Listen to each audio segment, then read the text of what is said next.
I know what you're thinking. Is the lockout truly over? Has it really ended? By the amount of moves the Guardians have made, it doesn't appear to be.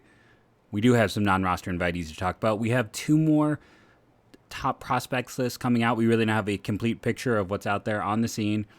And this is the only time you will hear the words Baker Mayfield on this podcast. So if you're looking for some Cleveland sports that gets you away from that, this is the perfect podcast to listen to.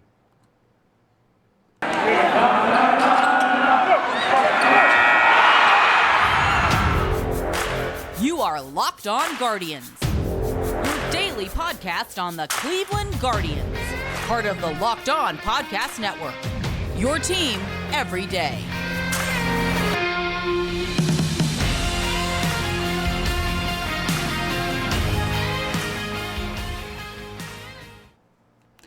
So, should we start with the non-roster invitees? You're all complaining that the Guardians aren't adding anyone. They're not doing anything. Well, they just added Jake Jewell and Ian Gibaut. I know I butchered that. Andy helped me out. I had no chance. I should have better prepared. Jake Jewell is the bigger name here.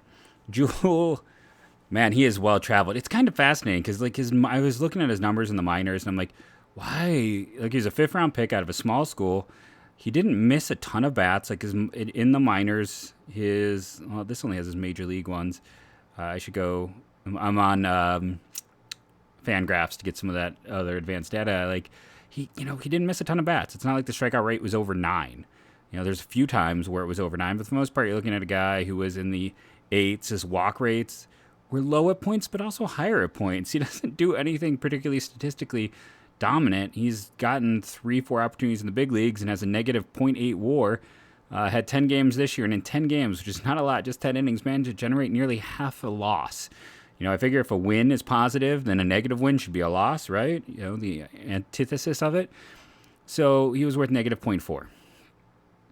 A FIP of 9.17. Again, 10 innings is not a relevant sample size, so something like FIP is worthless. But he was in the Cubs, the Giants, and the Dodgers minor league system last year. AAA across all those levels. Keeps getting opportunities. Guardians invited him to camp. I remember him coming up with the Angels. He was like in those bad prospect years, he was a top 10 prospect for them, but he never did much for me. But he's got a full year of service time. He's managed to accumulate. He still has 1 minor league option left. This feels like a nice depth arm, someone you can slot down there in the minors, and that could be his value anymore. Honestly, he's going to earn at a higher rate because he's been in the majors, he's been on the roster. That he gives you a guy that you can call up in a pinch, who's a quad A arm. And if you are the Guardians and you have limited 40-man space, he's the guy you don't feel bad releasing. So if you are in a big pinch and you got to call someone up for a start or 2, but then you're going to probably release that person, Jake Jewell. That's his job with the organization. When it comes to, and I found a piece for the Dodgers piece about his year in review. His game of the year was in AAA. They just didn't really do much for him. It's kind of interesting. They must have done a year in review for everyone to have him. And then for Gibaut, he was an 11th round pick by Tampa Bay. In terms of his own experience, he got to the big league a few times, got to the big leagues a few times, but instead of having a full year, he is at .148 of a year. He was optioned off the Twins. That's where he was last year, where he had 6.2 innings. Now, his K rate in the minors has been higher. That's the thing. You look at him, he's had some years where it's over 10, 13, and that was only in 10 innings, but it was 10.77 in 52 innings. He has been almost entirely reliever. Now, the thing is, he was with Tampa through 2019. Then he ended up, I'm assuming, was traded to Texas. And he missed bats and was an effective reliever. Now, there were some control issues at points. And the home run rate has definitely been an issue, and very much an issue when he's gotten to the big leagues. The Guardians do some things super well. They are good at finding an extra gear. They're not as strong with refinement. I will say over here on Fangraphs, the prospect rankings gave him a 70 grade changeup. We know the Guardians have liked changeup types over the years, though they're more the fan of the slider. But his slider was a current 55, future 60, according to Fangraphs, when they were looking at him as a prospect a few years ago. So Jewell's the name, but, Ian here, he's 6'3", 250. He's a big guy. he's the one you got a better chance of maybe getting something from. Now, again, he's not exactly what they excel in finding. They excel in finding another gear, cleaning up mechanics, and helping them find more. The guys who've had control issues, there's not a ton of success. Yes, there's a Clevenger. There was a Karen Shock, but there was also a lot of sticky stuff. There's not a lot of those other guys who had the control issues that straightened it out in this organization. They've not done that as well. They do better. It's like a guy comes and he adds like 3 miles an hour to his fastball almost immediately. That's what they do. But this is just depth, and, they see something there they like. But if Tampa couldn't help him, which is with what they do best, I have a hard time believing the Guardians are going to be able to find much more here with him. So, a few names. Hey, they went out and they did something, right? Isn't that what people want? You mean they don't count? This isn't enough? Well, Matt Chapman and Jock Peterson, who I mentioned on the last podcast, are gone. So that's Ramon Laureano. And, we talked about Austin Hayes probably a few weeks ago, maybe a month or so ago. Hayes is another interesting one. Again, I think Cedric Mullins. It comes down to this. I'm not willing to trade George Valera. That's kind of the guy that I get very antsy about moving. Right now, with his movement and development, I really do not want to move him. I believe very highly in him. I'm willing to consider anyone else. Valera, that's kind of where I draw the line. To adjust the video here over on YouTube. I was cutting myself off in the corner. If you're listening at home, you couldn't notice, but if you were listening at home, consider subscribing to the show. Help us out. 40-odd subscribers. When I get to 1,000, that's when it gets the next, the level of support through YouTube. So it's a bit of a road, but every single person who signs up can help the channel grow. If you see my eyes going to the side, every once in a while I'm checking just to see scores. Born and raised in Akron, Ellis Bakery, that was my family's bakery, was not quite walking distance. If you're from the Akron area, maybe you remember Ellis Bakery. Well, that was my family's business, and my grandfather, William Ellis, who I've talked about on the show, was played football for Akron during right before and right after World War II. So I have a lot of ties. So I'm still kind of checking out Akron just because, hometown love. But yeah, so when it comes to the Guardians, they can still improve. Oakland is clearly ripping things down to the studs. I'm not, I've talked about Lou Trevino here on the show. I'm not necessarily enthralled with him. Manea. Nope, not Manea. We don't need a pitcher.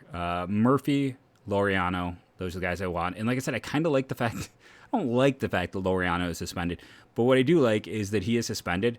Okay, you trade for him, and then you got 27 days. Let Kwan and Palacios play, and whoever performs best stays. Whoever doesn't goes down to AAA at the end of it. Perfect, right? I mean, I like my idea. Laureano would be so good. Please, let's make it happen. Let's figure that one out. But yeah, that's kind of where we stand right now in terms of additions. The Guardians are going to Guardians are going to be the Guardians. They are going to be slow and deliberate. They're going to let the market play itself out. I'm thinking it won't be Conforto. I got to be perfectly honest, because draft pick compensation and loss of draft picks still occur. We're going to talk about competitive balance picks in segment 2. We're going to talk about prospects in segment 2 and 3. This is going to be a very prospect-y podcast for the rest of the show, because there just isn't a lot to talk about the Major League Baseball team. Should we? And the other thing I do want to, if I can, get to in today's show, if not, we'll have to bump it to Monday, is the MLB ranks for best third baseman that were awful.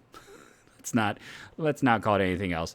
Jose Ramirez is the best third baseman in baseball. There's no one else. End of story. I will get about 6 angry Braves fans insulting this podcast, because the last time I went out and made such things when Jose Ramirez was third team all MLB or whatever the equivalent was, or didn't make the top 2 teams, Braves fans came in and started leaving a bunch of negative reviews on the podcast because I dared to say Jose Ramirez was better than Austin Riley. But, the one upside to this change is, this trade, I should say, is the Chapman one is, hey, that means we don't have to deal with all the Toronto tweets. But then the rumor came out that Toronto still wanted to acquire Jose Ramirez to play second base. I assume then that would mean Kevin Biggio's coming back, though Biggio's value is quite low right now after the year he had. Because obviously, if Kevin Biggio had continued to play as expected, they wouldn't be looking for an upgrade. that has 2 years of team control and is going to need a big contract, they'd be sticking with Kevin Biggio. So it is what it is. But it turns out we're not going to have any break. Like I said, I think I still have faith. We're going to take this first commercial break, but I'm going to say I still have faith something is coming. The Guardians will take their time. They'll be patient. They'll gauge prices.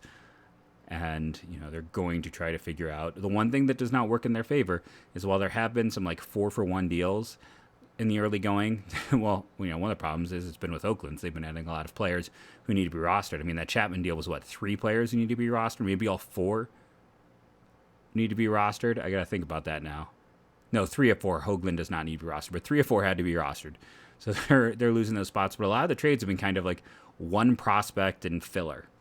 And the Guardians are more about, hey, let's trade some even value guys because we have so many. So we'll see. Like I said, let's take that first commercial break, come back, talk about the draft pick compensation, the competitive balance picks, talk about the MLB.com rankings, talk about the Baseball America rankings. Our first sponsor today is Built Bar, and I refuse to just go and read a dry ad line because I love Built Bar. I'm going to give it to you. I'm going to tell you about it.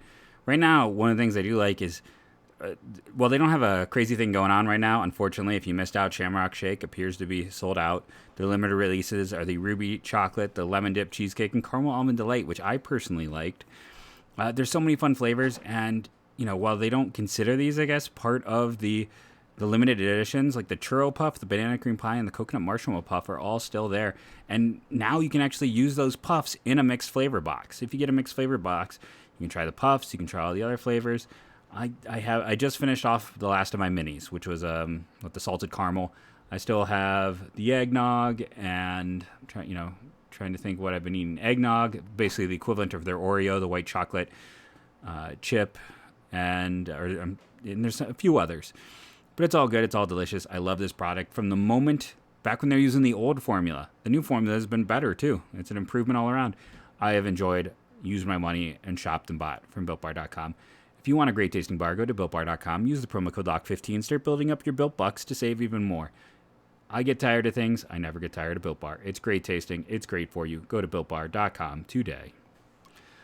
So they did the formal announcement of the competitive balance selections.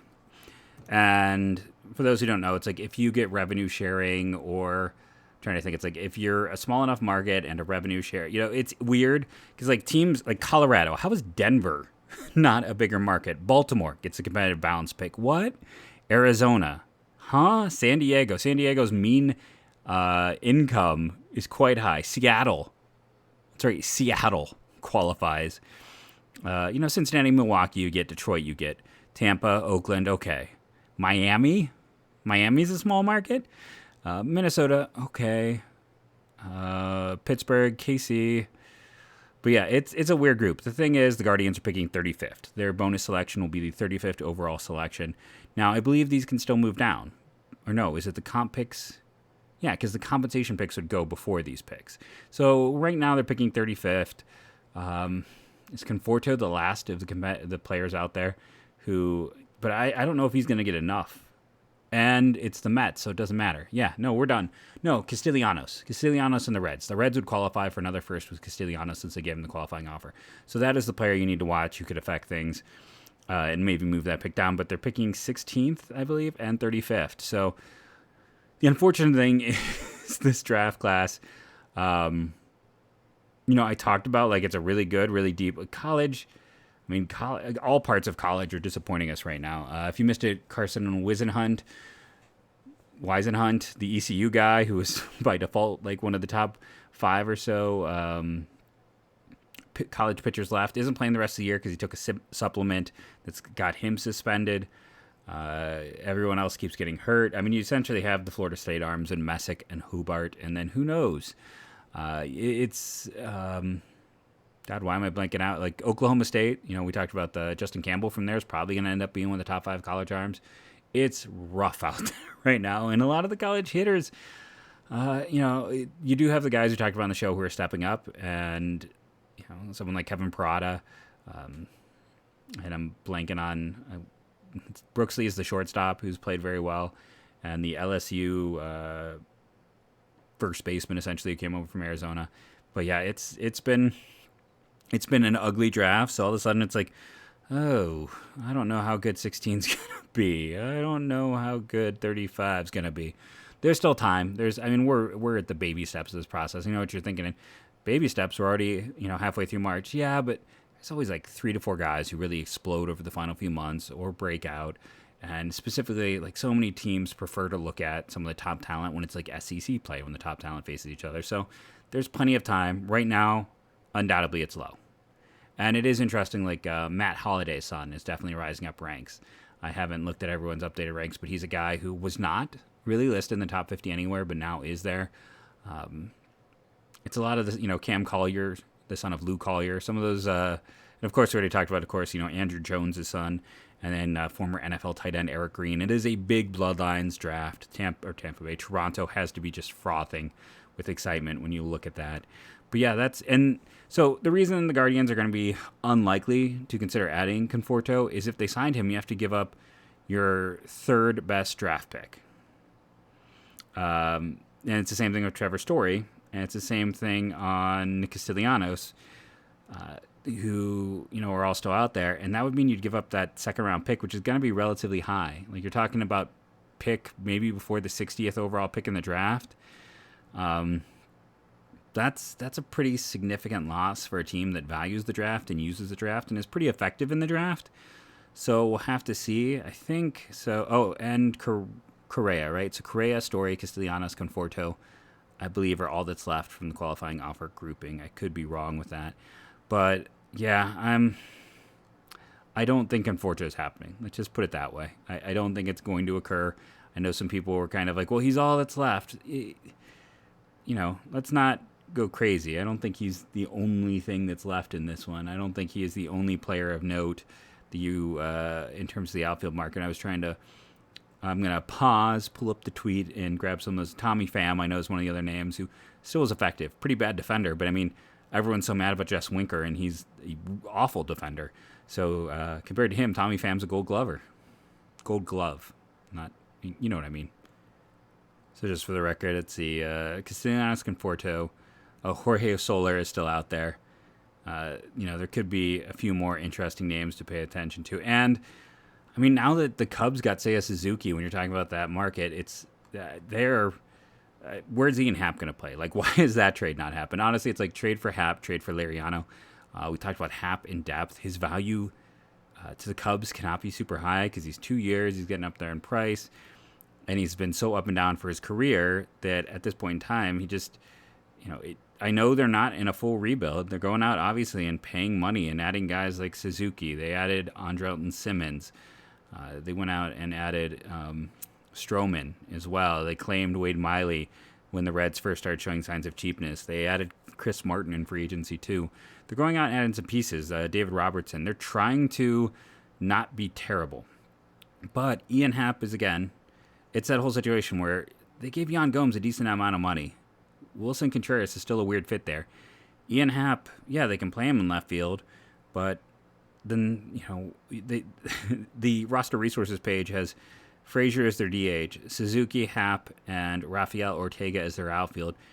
I forgot they just signed Jonathan Valera today. Like, they're just signing guys. I don't know where these guys are going to play, but that has Jason Hayward on the bench. That's a lot of money for a bench bat.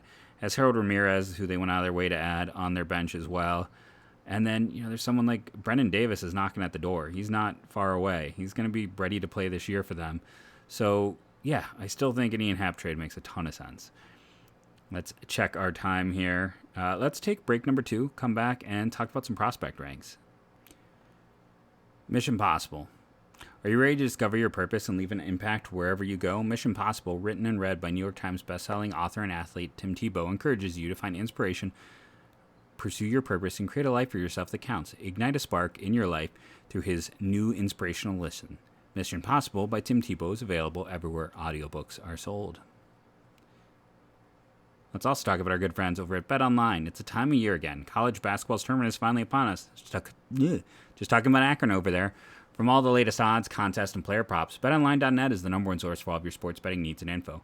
BetOnline remains the best spot for all of your sports scores, podcasts, and news this season. And it's not just basketball. BetOnline is your continued source for all your sports wagering information needs, including live betting and your favorite Vegas casino games. Head to the website today or use your mobile device to learn more about the trends in action. Bet online, where the game starts. Okay, let's talk about prospects. Now, the interesting ones, I guess it's like, how should we break this up? So let's talk about the fact that I have a lot of respect for Baseball America. Carlos Collazo is one of the nicest dudes in our industry who goes out and talks about such things. They have interesting lists. They have a lot of very smart people. We have different opinions. I guess that's the best way to put it. Like we often don't see eye to eye on rankings, and it's interesting is they are the only ones who are still leaving Ty Freeman at 1. Like midseason, he was a hot name because he had that hot start and everything else, and they're still leaving him there. They have him 1, I think, and then it's like Espino and Rocchio are the next 2.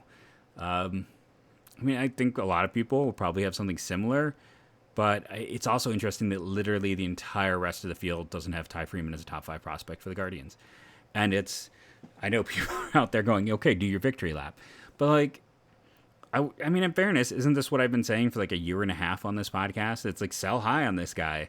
It's a limited skill set to success. It's very hard to take, and it's the same story I told with, Francisco Mejia when people didn't want to listen to me. And I had people telling me, no, man, you can't trade him. He's going to win a batting title. I'm like, that's a heck of a needle to thread. I know there's going to be people out there who still think that Freeman is going to be this future all-star. I don't know. He's 35 grade power who doesn't walk and has to play second base. It's a hard needle to thread, and that's why he's down in a lot of places. MLB released their list, and MLB, I saw they added Sam Dykstra. It's good. They're getting some more people there. Again, Mayo and Callis are fantastic. They're the godfathers of this whole industry, along with Sickles, in my opinion. Just good, nice people for all the interaction. I've never met Sam Dykstra, but I've met the other two. But it's nice that they're getting a little more. But they are the consensus board. They are the group where it is 100%. They talk to a lot of scouts. They get a lot of information, and then they kind of weigh that all together.